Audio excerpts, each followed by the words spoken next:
Good morning, students. This is Santosh Gore welcoming you to the Shakespeare's one of the greatest plays, Macbeth. Here we are going to discuss about the summary of Act 2. It is now past midnight. तर मध्यरात्र पार पडून गेलेली आहे. Banquo prepares to go to bed. Banquo तयारी करताय आता झोपायला जायची.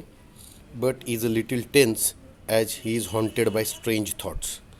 आता थोडा तो तणावाखाली आहे, कारण त्याच्या मनात विचित्र असे विचार सुरू आहे. विचित्र अशा विचारांनी तो पछाडला गेलेला आहे. Macbeth enters the scene and Banquo tells him how pleased the king is with Macbeth's hospitality. Macbeth येतो आणि बँको त्याला सांगतो की राजा खूप खुश आहे. किती खुश आहे, तुझे आदरातिथ्य केलं आहे. तू म्हणजे मॅकबेथनी त्या किल्ल्यात जे राजाचा आदरातिथ्य केलं आहे त्याने राजा खूप खुश आहे. They discuss the witches. ते त्या चिटकिनींबद्दल चर्चा करतात. Macbeth says that Banquo could be rewarded for following his lead on something to do with the witches prophecies. Macbeth म्हणतो की बँकोला काहीतरी बक्षीस दिलं गेलं पाहिजे, कारण तो हे लीड करतोय चिटकिणींचे विचार, आणि चिटकिणींनी जी काही भविष्यवाणी केलेली आहे त्यामुळे बँकोला काही ना काही बक्षीस मिळालं पाहिजे. नशीब त्याला बक्षीस देणार आहे, कारण बँको हा राजाचा पिता होणार आहे. Left alone after Banquo retires for the night, Macbeth begins to hallucinate. मग तिथून बँको निघून जातो परत झोपायला, आणि मॅकबेथ तिथे एकटाच उरतो, आणि त्याला आता भ्रम व्हायला लागलेले आहेत मॅकबेथला. His wife rings a bell. त्याची बायको घंटा वाजवते. A signal to indicate that it is time to kill Duncan. म्हणजे ते एक प्रकारचं दर्शक चिन्ह आहे की आता वेळ झालेला आहे की तू डंकनला ठार मार. मॅकबेथसाठी ती घंटा एक चिन्ह आहे. In the next scene we find Lady Macbeth waiting in an excited state for Macbeth to come with the news that he has killed the king. पुढच्या सीनमध्ये आपल्याला लेडी मॅकबेथ दिसते वाट पाहत. अतिशय उत्तेजित अशा स्थितीत आहे ती, आणि ती वाट पाहते की मॅकबेथ येईल आणि सांगेल आपल्याला की ही बातमी की मी राजाला ठार मारलेला आहे. Macbeth returns and announces that he has done the deed, but he is so shaken by the murder that he brings the bloody daggers with him. Macbeth येतो आणि ती बातमी देतो, घोषणा करतो की मी ते कृत्य केलेलं आहे, मी राजाचा खून केलेला आहे. पण तुम्ही त्या खुनामुळे इतका घाबरलेलो आहे की मी तो खंजीर आहे जो ज्याने खून केला, रक्ताळलेला, तो सोबत आणलेला आहे. Lady Macbeth takes them from him to place them with Duncan sleeping rooms who had been drugged. आणि लेडी मॅकबेथ ती खंजीर त्याच्याकडून घेते आणि कुठे नेऊन ठेवते ती, जिथे डंकनचे सोबती आहेत, डंकनची फॅमिली जिथे आहे तिथे ती लपून ठेवते, आणि ती त्यांना आधीच ड्रग देते. ड्रग म्हणजे झोपेचे औषध देते. म्हणजे काय होईल, त्या फॅमिलीजवळ ती खंजीर सापडतील. याचा अर्थ काय होईल, मग डंकनच्या फॅमिलीने डंकनला मारलं. कशासाठी? राजपदासाठी. Knocking at the castle gate frightens Macbeth. त्या किल्ल्याच्या दरवाजावर टकटक होते, तिथे मॅकबेथ घाबरतो. And his wife comes to lead him away so that they can wash the blood from their hands. Macbeth तिथे त्याला घेऊन जाते. चल हात धुवून टाक पटकिनी, तुझे रक्तळलेले हात आहेत. The knocking at the gate continues till a porter opens the door to let in the Scottish nobleman Macduff and Lennox. मग ती टकटक चालूच राहते. मग पोर्टर म्हणजे एक तिथला दरबारी येतो, कर्मचारी, आणि तो दार उघडतो. ज्यात स्कॉटिश नोबलमेन आहेत, म्हणजे स्कॉटिश सरदार आहेत, मॅकडफ आणि लेनॉक्स. त्या दोघांना तो आत घेतो. They have come to escort the king back to his palace. ते राजाला सोबत करायला आलेले आहेत की आपण आता राजाला इथून राजमहालात घेऊन जाऊया. मॅकडफ डिस्कवर्स किंग डंकन्स बॉडी. आणि मॅकडफला काय दिसते, तर किंग डंकनचं शरीर दिसतं, मृत शरीर. The noblemen are awakened and every one expresses great shock and grief.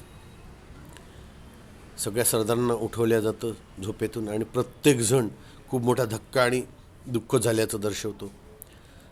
Suspicion falls on Duncan's grooms because of the blood on their hands and faces and on the daggers which we are lying on their pillows.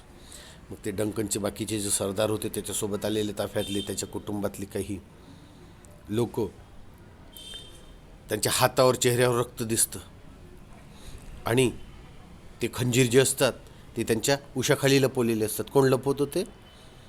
तर lady Macbeth ते लपवते. म्हणजे आता आळ कोणावर आला? त्याच्या त्या ताफ्यावर, त्याच्या परिवारातल्या काही सदस्यांवर. Macbeth announces that he killed the grooms. Macbeth काय अनाऊन्स करतो? ते ग्रूम्स जो ताफा होता ज्यांनी राजाला ठार मारलं, डंकनला, त्यांना मी ठार मारून टाकलेलं आहे. Malcolm and Donalbain are told of their fathers murder. Malcolm आणि डोनाल्ड बेन जे आहे, दोन मुलं डंकनची, त्यांना सांगण्यात येतं की तुमच्या पित्याची हत्या झालेली आहे आणि ज्यांनी हत्या केली त्यांना आम्ही सजा दिलेली आहे. Fearing that they will be murder next they flee. त्यांना भीती वाटते आता की आपलाही मर्डर होऊन जाईल, बापाचा झाला आपलाही होईल, म्हणून ते पळून जातात. In the short scene that follows, Ross and an old man discuss what an unnatural night it has been and connect the disturbances in nature to the horrible murder of the beloved king.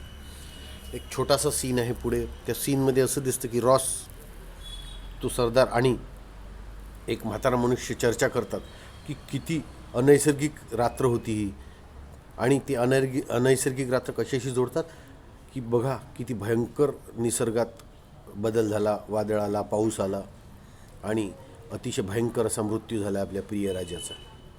म्हणजे निसर्गाला सुद्धा कल्पना होती की राजाचा murder होणार आहे. We learn that it has been given out that king Duncan was killed by his grooms who were bribed by Malcolm and Donalbain. Their guilt shown by the fact that they ran away. आणि आपल्याला असं कळतं नंतर की king डंकनला कोणी मारलं? तर ग्रूम्सनी, म्हणजे त्याच्या ताफ्यातल्या लोकांनी, त्याच्या काही नातेवाईकांनी, आणि ज्यांना लाच दिली होती कोणी? मॅल्कम आणि डोनाल्ड बेननी, म्हणजे त्याची दोन मुलं. आणि त्यांचा अपराध तिथेच दिसून येतं की ते दोघं पळून गेले. बघा किती छान लेडी मॅकबेथनी प्लॅन रचलेला आहे. राजाला मारलं कोणी? मॅल्कम आणि डोनाल्ड बेननी. का बरं? तर त्यांना राजगादी पाहिजे होती आणि काही त्याच्या परिवारातले लोक, त्याच्या ताफ्यातले लोक, त्यांनी पैसा दिला आणि मारायचं प्रोत्साहन दिलं. आणि कसं? तर पहा, मारल्याबरोबर हे दोघं पळून गेले. यांना माहीत होतं बा आपण पकडल्या जाऊ. पहा, म्हणजे खून केला मॅकबेथनी आणि परिस्थिती अशी उलटली की त्यांना पळून जावं लागलं. पळून गेल्यामुळे सगळा दोष त्यांच्यावर आला, निर्दोष असून. Ross and Macduff express the doubts about this. Ross आणि मॅकडफ हे दोघंजणं, सरदार जे उच्च श्रेणीचे होते, त्या दोघांनी शंका व्यक्त केली, यात काहीतरी गडबड आहे बा. The Scottish nobles have given Macbeth the throne. मग हे स्कॉटिश नोबेल जे होते, मॅकडफ आणि लेनॉक्स, हे याला, रॉस तिसरा सरदार, हे तिघे मिळून याला सिंहासन देतात मॅकबेथला, स्कॉटलंडचं. Macduff says that he will not attend the coronation ceremony. आणि मॅकडफ म्हणतो की मी या जो राज्यारोहण समारोह आहे, राज्याभिषेक जो आहे मॅकबेथचा, त्याला मी उपस्थित राहणार नाही, कारण त्याला डाऊट आलेला आहे काहीतरी गडबड आहे. पण तरी त्यांनी राजगादी सोपवलेली आहे मॅकबेथला आणि तो म्हणतो मी या कोरोनेशनला, म्हणजे राज्याभिषेक समारोहाला मी हजर राहणार नाही. Here we come to the end of act 2. Thank you.